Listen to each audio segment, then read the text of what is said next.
बचपन के कैसे भुलाइले तोरी दिलवा रे कौन खुशी पइले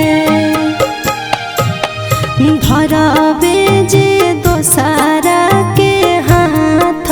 रे जनुआ मर जइतो पगली तोहार धरबे जे दोसरा के हाथ रे जनुआ मर जइतो पगली तोहार।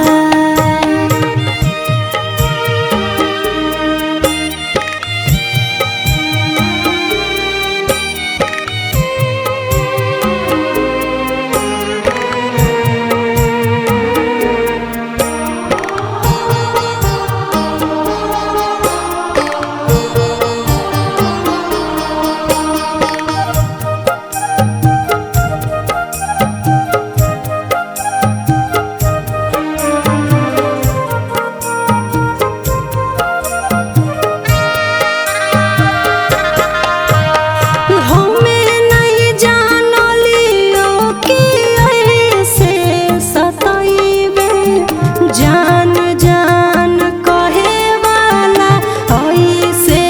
रोबइबे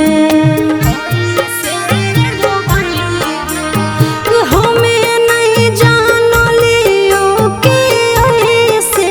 सताइबे जान जान कहे वाला ऐसे रोबइबे तोही रहले जिए के तोड़ी दिहले नहिया के तार धरबे जे दोसरा के हाथ रे जनुआ मर जइतो पगली तोहार।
सरगम सुएता के